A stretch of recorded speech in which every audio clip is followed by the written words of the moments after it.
Cronos is about to burn an additional 50 million CRO, making it to a total of 100 million burned. But how does it work? Well guys, I would say let's strap in and let's find out. Ladies and gentlemen, I'm the one and only Coin Baron, and today we had this big announcement of Cronos burning another 50 million CRO. At least this is the proposal. It is still up to a validator vote, but so far it seems this will definitely go through, like the previous time. We can also find all the burns on the website over here, burninfo.cronos/POS. And there we can see all the burn histories. And so far we had one before on December 18th, 2023. Now we also burned 50 million CRO. Burns are typically seen as a bullish thing for the price, because in the tokenomics we're reducing our max supply and therefore your CRO becomes more rare. And then with some high school economics, if the supply is reduced but the demand stays the same, the price has to go up. Unfortunately though, this time around that's not the case, and let me explain. The burning mechanism was introduced in April 2023 and it had just one goal. So currently we have around 26 billion CRO in circulation and is growing by approximately 2.5%, which is around 700 million CRO. This was seen as a bit too much inflation, but that would also hurt the tokenomics because we're adding a lot of CRO in the process.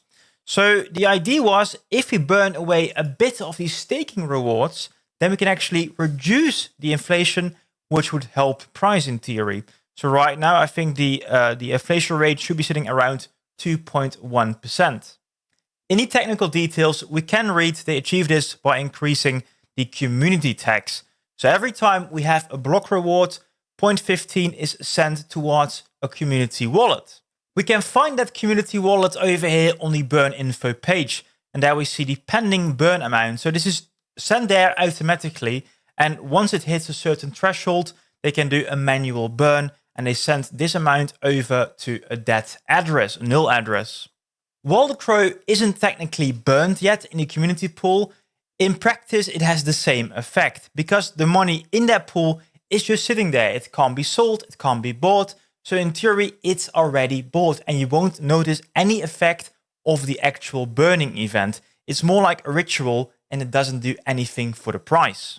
Oh well, that's not 100% correct either, because we do see, of course, the effect of the lower inflation rates, because over here we do see almost like $10 million in CRO has not come into circulation, which of course is a bullish thing.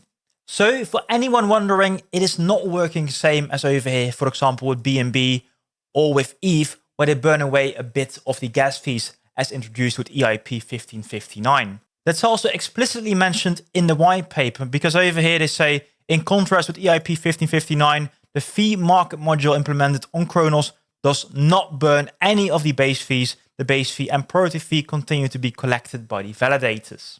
I've seen a few people call for a gas fee burning mechanism on Cronos as well, but honestly it wouldn't make a difference, because over here we can see the 24-hour fees for the gas fees for the chain, and Cronos is only generating like $6,000 for a day of gas fees. And I also want the validators to earn a fair buck as well. If Crypto.com really wants to make a big difference with burns, they should actually implement something like a buyback and burn, where they buy back, well, CRO from the market and then burn it. That's also how OKX is operating, because they have reoccurring buyback and burn events. And well guys, looking at the chart, this is quite successful for the OKX coin as well, because it seems to be soaring to a new all-time high after a new all-time high. Honestly though, I don't know if this will be feasible for Crypto.com as well, because they also have their own Crypto.com Visa cards, and there they already do some buybacks to buy CRO from the market to give away for the Crypto.com Visa card rewards.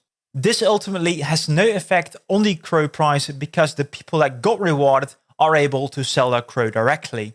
Having said that, ladies and gentlemen, it does seem that the Cronos team is looking to refine the tokenomics even more, because over here they say this might be just the first step towards improving the CRO tokenomics. But of course, we have to wait and see. Anyways, I highly recommend checking out the Cronos POS Chain Explorer, because over there you can find all the proposals for tokenomics or for the chain. For example, we can find proposal 18 over here, and this proposal was the initial burn of 50 million CRO. And there you can see, well, majority guys said yes. So there's like an active DAO for the validators. To sum up, ladies and gentlemen, I hope you now understand the burn mechanisms a bit better, because it isn't really the catalyst for price movements that many people believe it is.